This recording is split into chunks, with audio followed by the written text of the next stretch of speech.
Good morning everyone. Scholars public inter college के इस YouTube portal के ऑनलाइन क्लास में आप सभी का स्वागत है। मैं Sujeet Chaudhary, faculty of chemistry, और आज के बाद हम सभी लोग केमिस्ट्री सीखेंगे। केमिस्ट्री विज्ञान की शाखा है, विज्ञान का एक पार्ट है, जिसमें हम क्या करते हैं कि पदार्थों के भौतिक और संरचनात्मक अवयवों का अध्ययन करते हैं, है ना। ये एक नॉर्मल इंट्रोडक्शन है केमिस्ट्री का। अगर हम केमिस्ट्री पढ़ते हैं और हम केमिस्ट्री सीखते हैं, दोनों बातों में अंतर है। क्योंकि जो रसायन विज्ञान है और रसायन विज्ञान को छोड़कर कोई भी विज्ञान है, वो प्रैक्टिकल पर डिपेंड करता है, प्रयोगों पर आधारित होता है। इसका मतलब ये हुआ कि हम प्रयोग करते हैं, प्रयोग करने के बाद में कुछ निष्कर्ष निकलता है, और निष्कर्ष निकलने के बाद में हम ऐसे पॉइंट पे पहुंचते हैं जहां पर हम कह सकते हैं कि कोई भी वस्तु, कोई भी द्रव्य, कोई भी जो है पदार्थ इस निश्चित इसका शेप है, आकृति है, बनावट है, उसका वजन है, उसका रंग है, उसका रूप है, उसका फिजिकल और केमिकल जो भी उसका स्ट्रक्चर होता है, उसके बारे में स्ट्रक्चर करते हैं। रसायन विज्ञान के अगर इतिहास की बात करें तो सबसे पहले तो हम ये जानते हैं कि रसायन विज्ञान अपने आप में क्या है। रसायन विज्ञान अपने आप में क्या है? तो नॉर्मली हम लोग बोलते हैं कि रसायन विज्ञान की वह शाखा है जिसमें हम पदार्थों के भौतिक और संरचनात्मक अवयवों का अध्ययन करते हैं, है ना। हम लोग थोड़ा सा बेसिक स्टैंडर्ड से चलेंगे, और केमिस्ट्री चूंकि पढ़ने वाली चीज़ नहीं है बल्कि सीखने वाली चीज़ है। और सीखने वाली चीज़ क्यों है? क्योंकि ये प्रयोगों पर आधारित है, और प्रयोग हम करेंगे तो सीखेंगे। कभी भी आप केमिस्ट्री पढ़ेंगे तो केमिस्ट्री को आप पढ़ के उसको रट के नहीं कर सकते कभी भी, क्योंकि रटने के बाद फिर आप थोड़ी थोड़ी चीज़ें भूल जाएंगे। लेकिन अगर आपने एक बार प्रैक्टिकल किया है तो आपको वो सारी चीज़ें बिल्कुल व्यवहारिक रूप से आपके दिमाग में आ जाएंगी। ठीक है, तो आज से हम लोग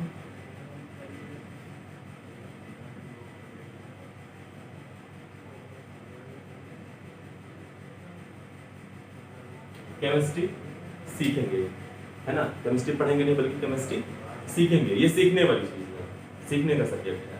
आप पढ़ के उसको बहुत ज़्यादा उसमें अनुभव नहीं प्राप्त कर सकते। ठीक है, तो विज्ञान सबसे पहले तो ये जान लीजिए कि विज्ञान अनुभवों पर आधारित है, विज्ञान प्रयोगों पर आधारित है ना। अगर हम प्रयोग करते हैं तो उस चीज़ को हम फील करते हैं। जब तक हम प्रयोग नहीं करते तब तक हम विज्ञान में नहीं आते हैं।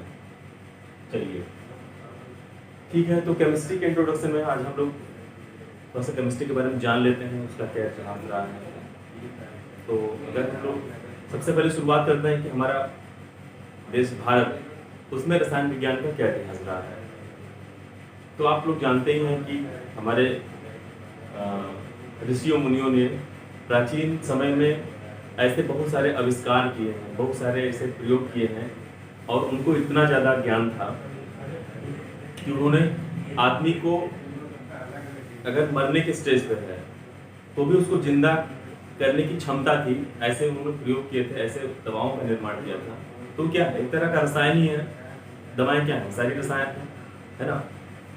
ठीक है, तो कहने का मतलब ये हो कि प्राचीन समय से ही, आज के हजारों सालों से पहले ही भारत में रसायन विज्ञान का एक बहुत बड़ा योगदान रहा है, बहुत बड़ा यहाँ पर परीक्षण हुआ है।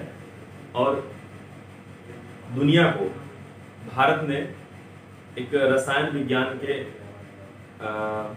प्रयोगों के आधार पर उन्होंने जो निष्कर्ष निकाला और पूरी दुनिया को उससे विकासमान किया, सब पूरी दुनिया को उन्होंने गिफ्ट दिया, वो क्या है? वो भारत की सबसे बड़ी चीज है आयुर्वेद, है ना। क्योंकि आयुर्वेद क्या है? आयुर्वेद आज का नहीं है, आयुर्वेद बहुत प्राचीन है। बहुत प्राचीन का मतलब हजारों सालों से लोगों ने निष्कर्ष निकाले। आज भी जो हमारे ग्रंथ हैं जिनका उल्लेख हमारे प्राचीन ग्रंथों में पता चलता है कि रामायण काल से, महाभारत काल से और फिर उसके बाद जो भी इतिहास धीरे धीरे डेवलप हुए, आज तक के इतिहास में आयुर्वेद का बहुत ज़्यादा हिस्ट्री रहा है, बहुत ज़्यादा योगदान रहा है। तो भारत का जो पूरे विश्व को जो भारत की तरफ योगदान गया है, ठीक है, वो आयुर्वेद का सबसे ज़्यादा गया है। और आयुर्वेद क्या है? जब आप कोई भी दवा लेते हैं, कोई भी ड्रग्स होता है, उसको हम क्या कहते हैं? रसायन तो बोलते हैं आयुर्वेद की भाषा में, ठीक है, रसायन।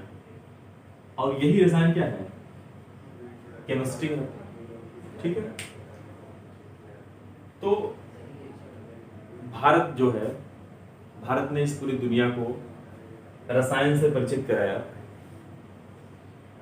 ठीक है। उसके बाद जिन लोगों को नहीं पता था भारत के कल्चर के बारे में, उन लोगों ने भी मिस्र में, बहुत सारे यूरोप में, एशिया में कई जगहों पर ऐसे परीक्षण किए गए, ठीक है। उनके आधार पर क्या हुआ, जैसे प्लूटो, अरस्तु, है ना, ये सब दार्शनिक भी थे, वैज्ञानिक भी थे। तो इन्होंने भी केमिस्ट्री में बहुत सारा योगदान दिया, ठीक है। तमाम सारी थ्योरीज हैं जो आज भी अकाट्य हैं, ठीक है।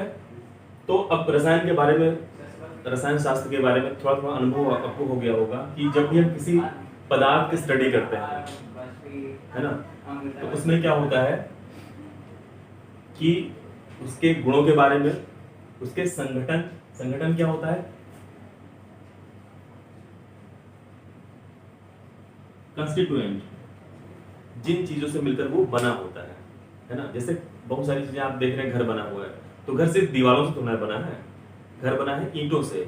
और ईंट किससे बना हुआ है? मिट्टी से। मिट्टी किससे बनी हुई है? मिट्टी में बहुत सारी चीजें हैं, उसमें रेत भी है ना, पत्थर भी हैं, और बहुत सारे केमिकल्स उसमें भी पाए जाते हैं। तो अब हम धीरे धीरे उस पर चर्चा करेंगे, बाद में उस पर डिस्कशन होगा और हर एक टॉपिक को आपको क्लियर कराया जाएगा।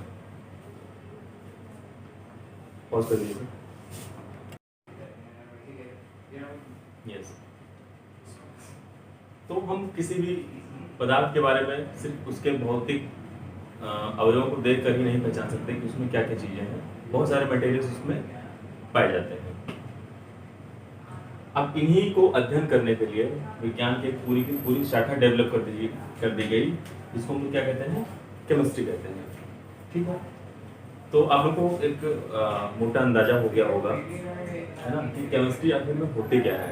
तो केमिस्ट्री किसी भी पदार्थ के भौतिक और उसके संरचनात्मक और उनके दूसरे पदार्थों के प्रति जो क्रिया होती है, एक तरह से रिएक्शंस होते हैं, या परस्पर जो रिलेशनशिप होता है, उनके बीच क्या रिलेशनशिप है, ठीक है, वो मिक्सअप होते हैं कि नहीं होते हैं। मान लीजिए कि कोई पदार्थ को मिक्स कर दिया गया, है ना, तो कोई एक तीसरा पदार्थ बन गया, या मिक्स किया गया तो तीसरा पदार्थ नहीं बना, ठीक है, उसको फिर अलग अलग भी कर सकते हैं हम लोग। इस तरह की बहुत सारी चीजें हैं जो केमिस्ट्री में पढ़ते हैं, ठीक है।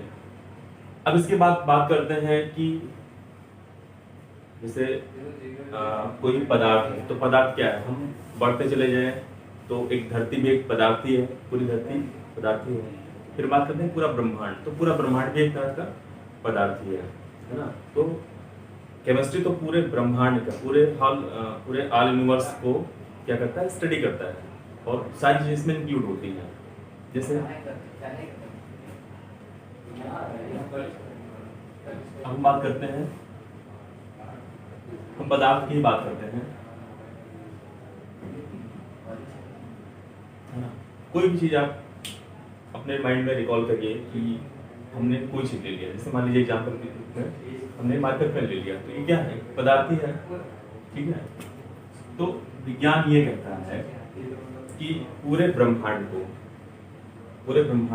अगर हम कैटेगराइज करें, मतलब पूरे ब्रह्मांड को अगर हम एक तरह से क्लासिफिकेशन उसका करें, तो हम क्लासिफिकेशन कुछ इस तरह से कर सकते हैं कि पूरा जो ब्रह्मांड है आपका,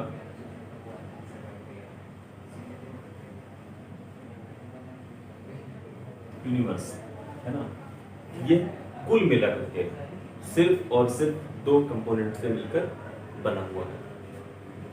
कहने का मतलब क्या हुआ कि हमारा जो पूरा का पूरा यूनिवर्स है, this is made up of only and only two things that are, है ना। आप लोगों ने पढ़ा होगा कि जैसे जो हमारा शरीर है, ये पूरा विश्व है, ये पंच मौलिक तत्वों से मिलकर बना हुआ है। इसको हम क्या कहते हैं? पृथ्वी, वायु, आकाश, है ना, अग्नि, जल, इस तरह से 5 तत्व होते हैं जिनसे मिलकर बना होता है। लेकिन विज्ञान में उन चीजों को और ज्यादा कंप्रेस कर दिया गया, और कंप्रेस करने के बाद में हम इस निष्कर्ष पर पहुंचे कि पूरे के पूरे यूनिवर्स को हमने 2 भागों में कैटेगराइज कर दिया, 2 भागों में विभाजित कर दिया। और जो पहला था वो था ऊर्जा, इसको हम लोग इंग्लिश में एनर्जी बोलते हैं, है ना। और दूसरा क्या है?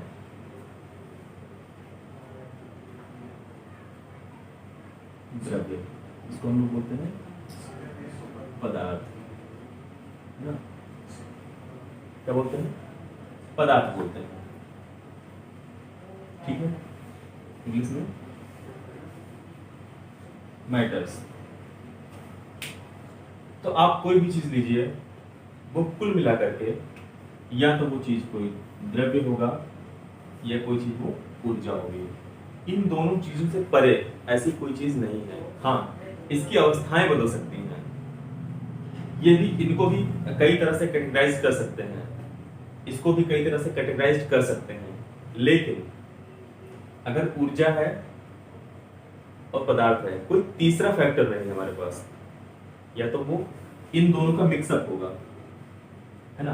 कोई भी हो सकता है, जैसे हम हैं, जो जीवित हैं, उनके अंदर क्या है? ऊर्जा भी है, और हमारी बॉडी क्या है? स्थूल है, तो वो पदार्थ भी है। तो इन दोनों का मिक्सअप क्या है? इन्हीं को हम लोग बोलते हैं सजीव, है ना। हम लोग सजीव ही हैं। और भी सारी चीजें हैं जिनको हम लोग सजीव के अलावा भी एनर्जी उसमें होती है, वो पदार्थ भी होता है, उसमें एनर्जी भी होती है। जैसे कि सूर्य। सूर्य क्या है? सूर्य एक तरह का, उसमें सब्सटेंसेस भी हैं, उसका मास भी है ना। तो वो पदार्थ में भी है, लेकिन सूरज के पास ऊर्जा भी बहुत ज्यादा है ना। तो ये भी एक तरह से क्या हुआ? इन दोनों का मिक्सअप हो गया। कुछ चीजें होती हैं जिनमें सिर्फ और सिर्फ मास होता है, यानी कि मैटर होता है, उसमें ऊर्जा नहीं होता। लेकिन हम अगर केमिस्ट्री में और डीपली जाएंगे तो ये जो आपका एक थीसिस है, एक तरह का कमेंट है, वो भी एक तरह से क्या हो जाता है? फेल हो जाता है। क्योंकि कोई भी चीजें जो पदार्थ से मिलकर बनी होती हैं, और पदार्थ को अगर हम, पदार्थ के अंदर अगर ऊर्जा ना हो तो वो चीजें बाइंड अप नहीं हो पाती हैं, वो चीजें इकट्ठी नहीं रह सकती, वो चीजें बिखर जाएंगी। तो उनके बीच में भी ऊर्जा काम करती है, इसी वजह से वो कॉम्पैक्ट फॉर्म में पाए जाते हैं, ठीक है। तो इस तरह से हमने देखा कि अगर हम इसको कैटेगराइज करें पूरे यूनिवर्स को, तो हमको मिलती है या तो ऊर्जा होगी, या तो वो कोई पदार्थ होगा, है ना। और कुछ चीजें ऐसी होंगी जिसमें ऊर्जा और द्रव्य दोनों का गुण पाया जाएगा, ठीक है। तो अब हम बात करते हैं, क्योंकि हमको थोड़ा सा बेसिक लेवल से सीखना है, और हम धीरे धीरे सीखेंगे इसको। कोई जल्दबाजी नहीं है, आपको पूरा का पूरा टाइम मिलेगा ये सब चीज़ों को सीखने के लिए। तो सबसे पहले बात करते हैं, जब हम किसी चीज़ के बारे में स्टडी करने जाते हैं तो हम सबसे पहले अपने आसपास की चीज़ों को ऑब्जर्व करते हैं, है ना। और आसपास की चीज़ों को, जो हमारे घर हैं, जो हमारा बिस्तर है, जो हमारा परिवार है, जो हमारा पास पड़ोस है, जो हमारी सराउंडिंग्स हैं एक तरह से, उसके बारे में हम लोग अवलोकन करते हैं, है ना। तो इस तरह से हम लोग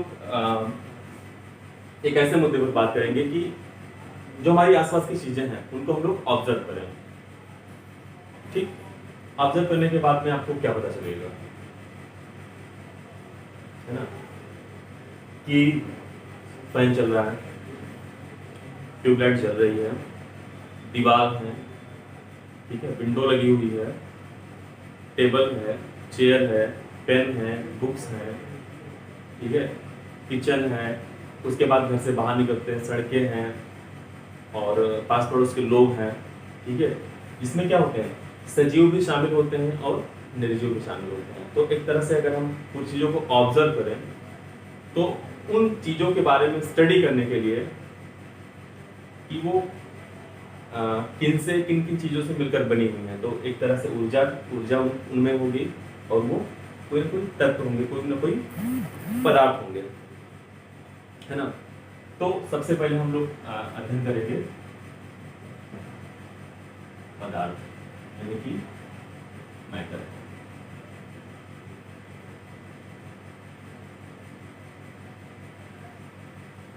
पदार्थ क्या होता है? अब एक प्रश्न आ गया कि पदार्थ क्या होता है। अब मैं कह दूं कि ये पदार्थ है, तो इसको डिफाइन करिए कि कैसे पदार्थ है, मैं इसको कैसे पदार्थ मानूं, या कुछ भी ले लीजिए, ये डस्टर हमारे पास है, तो इसको हम लोग कह दें डस्टर है, ये पदार्थ है, पर ये क्यों पदार्थ है, इसके अंदर ऐसी कौन सी खासियत है, ये पदार्थ है ना। तो इसको डिफाइन करने के लिए साइंस में चूंकि आप जनरली कह नहीं सकते, उस चीज को प्रूव करना होता है ना। साइंस सब्जेक्ट ही ऐसा है, इसमें आप कोई भी ऑब्जर्वेशन करते हैं, कोई प्रैक्टिकल करते हैं, और प्रैक्टिकल करने के बाद में आप ऐसे निष्कर्ष पे पहुंचते हैं, तब आप कह सकते हैं कि हाँ ये चीज सत्य है। सत्यता की कसौटी पर उसको खरा उतारा जाता है, ठीक है। तो पदार्थ के बारे में हम क्या कह सकते हैं? पदार्थ के बारे में हम ये कह सकते हैं कि वह कोई भी वस्तु, कोई भी पदार्थ तब कहलाएगा जब कि वह कोई स्थान घेरता हो। स्थान घेरता हो का क्या मतलब है ना। मान लीजिए कोई गिलास है ना,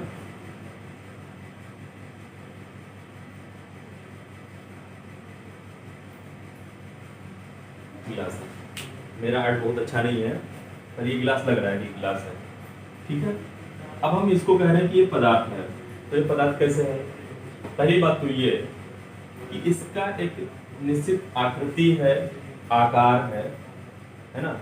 हम इसको अगर हम पटरी ले लें, स्केल ले लें, उससे हम इसको माप सकते हैं। इसका जो एक तरह से लंबाई होगा या ऊंचाई होगा, मान लीजिए मेज पर रखा हुआ है, तो मेज से इसकी ऊंचाई कितनी है ना। मान लीजिए कि 5 इंच है, 6 इंच है, 7 इंच है, तो मैंने क्या मापा कि 5 इंच की ऊंचाई है ना। फिर ये क्या है? गोलाई है, गोलाई को भी हम माप सकते हैं, ठीक है। तो ये हो गया। तो क्या हुआ कि इसने पूरे सराउंडिंग को 5 इंच ऊपर तक घेर रखा है, यानी कि ये किसी स्थान को घेर रहा है, ठीक है। मान लीजिए कि ये 3 इंच है ना, ये क्या है? इसका जो गोलाई है उसको हम ऐसे मापेंगे तो 3 इंच आ रहा है। तो हम कह सकते हैं कि पूरे सराउंडिंग, पूरे वातावरण में या मेज पर रखा हुआ है, तो ये उस स्थान में इतने स्थान को घेरे हुए ये गिलास। तो सबसे पहली चीज क्या हुई कि हम ये कह सकते हैं कि वह कोई भी चीज, कोई भी वस्तु जो स्थान घेरती हो, जैसे ये है, तो ये स्थान घेर रहा है कि नहीं घेर रहा है? इसकी इतनी लंबाई है, ठीक है, गोलाई इसकी इतनी है, तो ये इतने स्पेस में इसने कवर्ड कर रखा है चीजों को, पूरे स्पेस को इतनी चीज ने कवर्ड कर रखा है। तो इसका मतलब ये हुआ कि हम इस निष्कर्ष से पहुंचे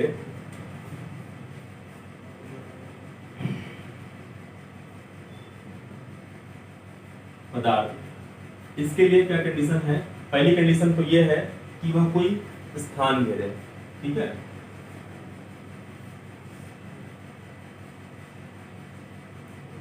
स्थान घेरता हो। Matter is the substance that occupied space, यानी कि वो स्थान घेरता हो, ठीक है। चलिए ठीक है, ये तो उसने फॉलो कर लिया, वो स्थान घेरता है।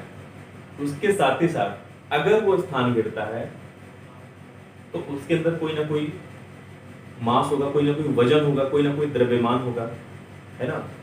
तो दूसरी चीज क्या निकल के आई कि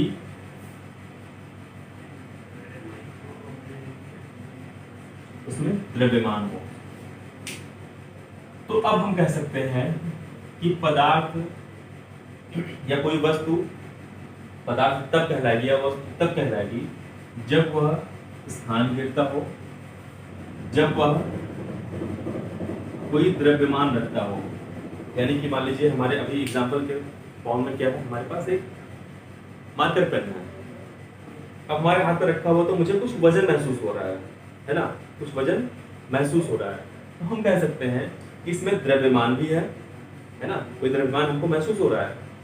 हो सकता है कि हल्का हो सकता है कि कोई और चीज भारी हो। अभी इसकी जगह पर सरिया होता तो और भारी होता है ना, कोई और बहुत बड़ा वजन चीज होता तो ये और ज्यादा भारी हो जाता। या इसके कंपैरिजन में अगर हम कोई पाइप, प्लास्टिक की सिर्फ पाइप हो तो इससे और हल्का हो जाएगा। लेकिन कोई ना कोई द्रव्यमान उसमें होगा जरूर, है ना, और वह पदार्थ कोई ना कोई स्थान जरूर घेरता होगा। ठीक है, आप लोगों ने लूडो खेला होगा तो लूडो का जो डाइस होता है,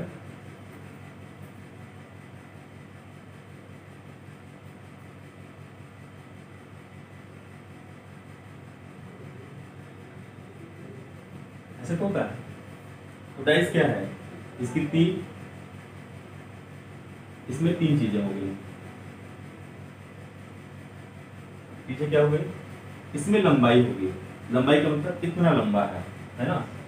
उसके बाद इसकी चौड़ाई होगी, कितना चौड़ा है, और उसके बाद इसकी ऊंचाई होगी, इतना ऊंचा है। इसने क्या किया, इतने स्थान को उसने कवर्ड किया है, इतने स्थान को उसने घेर रखा है। तो क्या होगा कि हम कह सकते हैं कि वह स्थान घेर रहा है। अब डाइस उठाई तो उसमें द्रव्यमान भी होगा। तो दोनों चीजों को ये क्वालिफाई कर रहा है। तो इस लिहाज से हम ये इस निष्कर्ष से पहुंचते हैं कि हम कह सकते हैं कि पदार्थ या कोई वस्तु तब वस्तु कहलाएगी, है ना, जब वो स्थान घेरता हो और उसमें द्रव्यमान हो। तो हम लोग सीख चुके हैं कि कोई भी पदार्थ है, ठीक है, तो पदार्थ का एक डेफिनेशन बन के आ गया। अब हम जान गए कि पदार्थ को हम डिफाइन कर सकते हैं, पदार्थ को हम पदार्थ बोल सकते हैं, उसको ऊर्जा नहीं बोल सकते। ठीक, तो इतनी बातें क्लियर हो गई आपको। चलिए अब इसके बारे, पदार्थ होता कितने प्रकार का है भाई। पदार्थ को हम जान गए कि पदार्थ, इसको हम पदार्थ कहेंगे, है ना। पदार्थ के बारे में और स्टडी करेंगे तो हमको पता चलेगा कि जो पदार्थ होता है उसको अगर हम थोड़ा सा और कैटेगराइज करें, क्लासिफाई करें, उनको तीन कंपोनेंट मिलेंगे यहाँ पर। कुल मिला के अभी फिलहाल आप बेसिक चीज सीख रहे हैं। वैसे अब जो मॉडर्न साइंस है उसके अकॉर्डिंग 5 होते हैं, ठीक है। लेकिन 5 आप अभी की क्लास में नहीं पढ़ेंगे, उसके बारे में उसका कोई आपका अभी का कोई सरोकार नहीं। हाँ ये है कि आप जब हायर क्लास में जाएंगे तो वो सीखने को मिलेगा, हालांकि मैं बता दूंगा, ऐसा नहीं है। ठीक, तो हम क्या करते हैं कि पदार्थ को हम कैटेगराइज करते हैं।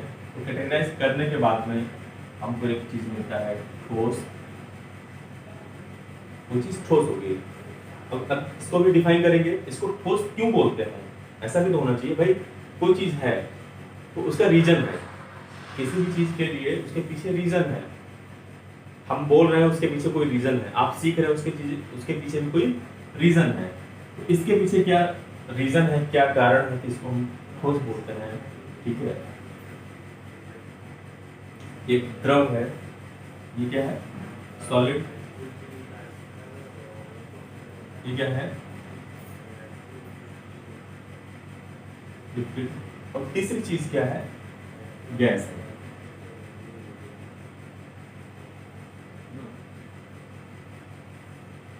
तो हम किसी चीज को ठोस बोल रहे हैं, क्यों बोल रहे हैं, लिक्विड बोल रहे हैं, क्यों बोल रहे हैं, गैस बोल रहे हैं, तो क्यों बोल रहे हैं। अब इस क्यों का जैसे ही पता लगेगा हम साइंस में चले जाएंगे। हम जानते हैं बहुत सारी चीजें ठोस है। ये क्या है, ठोस ही है। आप पानी पीते हैं, है ना, पानी क्या है, लिक्विड है। आपको पता है कि लिक्विड है, लेकिन क्यों लिक्विड है, हम कैसे कहते हैं कि लिक्विड है। या कुछ चीज गैस है ना, आप स्प्रे करते हैं रूम में, कहीं भी आपने स्प्रे कर दिया, पूरे कमरे में वो चीज फैल जाती है, आपको खुशबू आने लगती है, तो क्या है, गैस है। तो हम गैस क्यों बोलते हैं उसको, क्या रीजन है। के पीछे, तो हम इस चीज को सीखेंगे, ठीक है। तो इसको मैंने कैटेगराइज कर दिया। अब एक एक करके हम लोग सीखेंगे ठोस क्या है, द्रव क्या है और गैस क्या है। इसके पहले हम थोड़ा सा कुछ चीज़ों को, जो बेसिक चीज़ है उसको जान लेते हैं, है ना। इसको सीखने के लिए हमको कुछ और जो है बहुत आधारभूत चीज़ें सीखनी होंगी। वो क्या है कि कोई भी पदार्थ है तो बना कैसे है, उसका कंस्टिट्यूएंट कैसा है, वो किन किन कंपोनेंट से मिलकर बना हुआ है ना। भाई कोई चीज़ हम, जैसे मान लीजिए कि एक बॉडी स्ट्रक्चर है मेरा है, तो अगर हम इसको मोटे मोटे तौर पे डिवाइड करें तो हैंड्स हैं, हाथ है मेरे, सर है, ठीक है, फिर मेरा पूरा के जो बॉडी है, मेन बॉडी है, उसके बाद पैर है। अब इनको भी हम फर्दर डिवाइड करना है, किस हाथ में क्या क्या चीजें हैं, है ना। तो यहाँ से दूसरा पोर्शन है, इसके बाद दूसरा पोर्शन है, इसके बाद दूसरा पोर्शन है, इनको हम पंजा बोलते हैं, इसको कलाई बोलते हैं, है ना। तो क्या है, ये भी फिर फर्दर कंपोनेंट में डिवाइड हो गया। इसी तरह से कोई भी चीज बना हुआ है, मान लीजिए आप एक फॉर एग्जांपल दीवार ले लीजिए, तो दीवार से ऐसे प्लेन थोड़ा ना बन गया, वो भी किसी संगठन से मिलकर बना होगा, छोटी छोटी चीजों से मिलकर बना होगा, ठीक है। तो अब बात करते हैं कि कोई भी पदार्थ है वो किन किन चीजों से मिलकर बना होता है। तो पदार्थ के बारे में ये कहा गया कि हम उसको डिवाइड करें, हम उसके अंदर जाएं, उसके भीतर झांकें कि असल में जो हमारी ईंट थी वो किससे मिलकर बनी हुई है, फिर जो मिट्टी थी, मिट्टी किन किन चीजों से मिलकर बनी हुई है, उसको भी फर्दर डिवाइड करते जाएं, तोड़ते जाएं। मान लीजिए कोई चौक का टुकड़ा आपने लिया और उसका एक छोटा सा टुकड़ा लीजिए, उसको आप डिवाइड करिए, डिवाइड करने के बाद में 2-3 टुकड़े आपको मिलेंगे, फिर उसको डिवाइड करिए और फर्दर आप डिवाइड करते चले जाइए। फिर आपको क्या मिलेगा, पाउडर फॉर्म में मिलेगा, है ना। पाउडर फॉर्म में मिलने के बाद में आप उसको और ज्यादा बिल्कुल फाइन पार्टिकल्स में डिवाइड कर दीजिए। मतलब एक महीन पाउडर, जो लोग फेस पे यूज करते हैं उसकी नहीं बात कर रहा हूं मैं, वो भी है, ठीक है। तो और ज्यादा चीजों को इतना ज्यादा कर दो कि बिल्कुल वो चीजें फाइन पाउडर के रूप में कन्वर्ट हो जाए। चलिए, क्या उसके बाद भी उसको हम और ज्यादा महीन कर सकते हैं, और ज्यादा फाइन पार्टिकल्स में डिवाइड कर सकते हैं? फिजिकली नहीं, क्योंकि उसके बाद में फिर किस फॉर्म में चला जाएगा, गैसियस फॉर्म में चला जाएगा। कैसे? क्योंकि अगर बहुत महीन पाउडर है, उसको आप हथेली पर रखिए, फूंक दीजिए, उसको ब्लो कर दीजिए, तो क्या होगा, उड़ जाएगा वो। और उड़ने के बाद में वो उसके पार्टिकल्स जो होंगे, अगर बहुत ज्यादा फाइन पार्टिकल्स हैं, बहुत ज्यादा महीन पाउडर है, तो उसके पार्टिकल्स को आप देख भी नहीं पाएंगे और वो आपके हवा में घुल जाएगा। तो क्या हुआ, वो गैसियस फॉर्म में कन्वर्ट हो गया, है ना, गैसीय अवस्था में बदल गया। तो क्या गैसियस अवस्था में बदल जाने के बाद वो विलीन हो गया और पदार्थ नहीं बचा? बचा, बिल्कुल बचा, क्योंकि वायु भी क्या है, पदार्थ ही है। वायु क्या है, पदार्थ है। अब आप लोग सोच रहे होंगे कि वायु कैसे पदार्थ है, वायु का कहाँ स्पेस है, वो कहाँ स्थान गिरता है, उसमें कौन सा मास होता है? वायु मास होता है कि नहीं होता है? बिल्कुल होता है। आप लोगों ने पिछले क्लास में सीखा होगा या आपने खेल खेल में कभी सीखा हो, है ना, कि अगर हम वायु की बात कर रहे हैं तो वायु को कैसे हम डिफाइन करेंगे कि कोई पदार्थ है ना। वायु क्या है, पदार्थ ही है।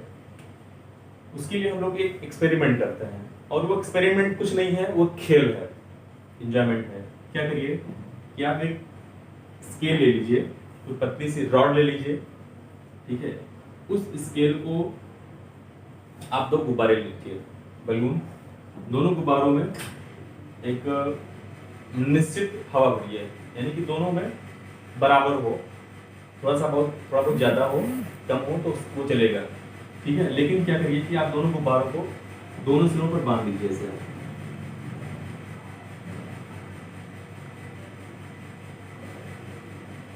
है ना।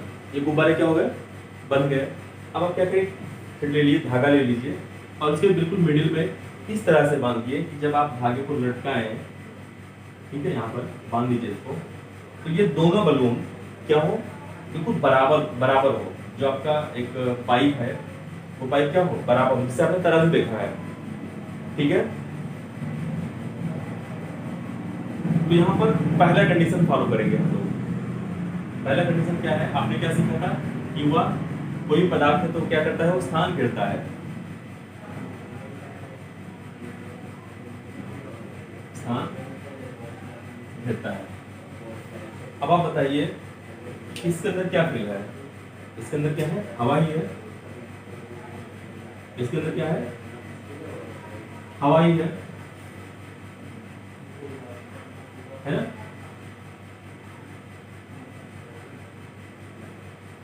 दोनों में क्या हवा है। अब आप डिफाइन कर सकते हैं कि नहीं कर सकते कि इस गुब्बारे में जो भरा हुआ है वो क्या है, हवा है। तो इस पूरे गुब्बारे को उसने क्या किया है, ऑक्यूपाई कर रखा है, वो स्थान उसने घेर रखा है, गुब्बारे के एक निश्चित आकृति को उसने घेर रखा है।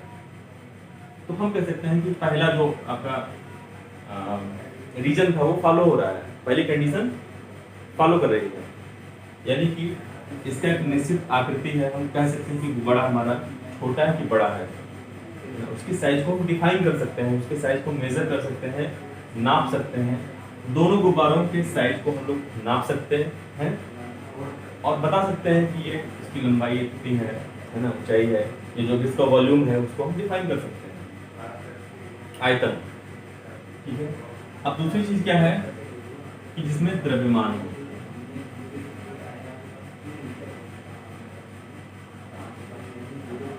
द्रव्यमान होता है।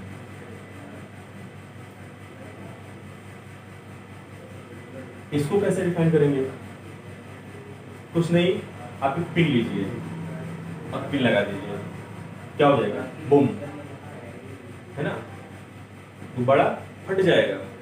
और फट जाने के बाद में तब आपको लगेगा कि जैसे ही ये गुब्बारा फटा, ये जो आपका स्केल था या जो आपकी पाइप थी, वो पाइप जिधर से हवा निकल गया है वो थोड़ी ऊपर उठ गई है। इसका जो एक पोजीशन होगा इस तरह से हो जाएगा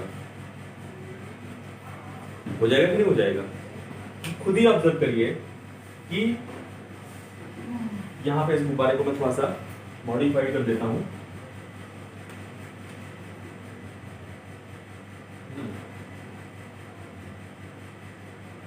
ऐसे गुब्बारा क्या हो गया, फूट गया।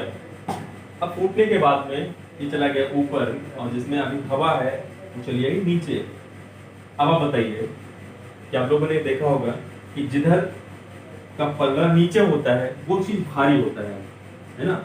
ये अगर नीचे आया है तो क्या है, भारी है। और भारी चीजें उसमें द्रव्यमान होता है, तो इस द्रव्यमान के कारण ये भारी हुआ और ये नीचे आ गया, इसमें अब हवा नहीं है तो क्या चला गया, ऊपर चला गया। अब हम कह सकते हैं कि हाँ इसमें द्रव्यमान भी होता है। तो हवा में क्या होता है, हवा स्थान भी घेरता है और हवा में द्रव्यमान भी होता है। तो अब हम क्या कह सकते हैं कि हवा क्या है, पदार्थ है ना। Air is also a matter. इसके बारे में आपको कोई डाउट नहीं होनी चाहिए। आपसे कोई भी क्वेश्चन कर सकता है, क्योंकि आपका स्टैंडर्ड अगर कम है तो बच्चों से अक्सर पूछते हैं पेरेंट्स कि बताओ हवा क्या है ना, पदार्थ है या ऊर्जा है। तो आप बिल्कुल मत कंफ्यूज हो जाइए, उनको आप बाकायदा डिफाइन करिए। ये देखिए एक्सपेरिमेंट हमारे पास है, इसके आधार पर हम ये कह सकते हैं कि यह जो वायु है वो क्या है, एक तरह से पदार्थ है, ठीक है। अब आप थोड़ा सा हम और एक्सपेरिमेंट करते हैं।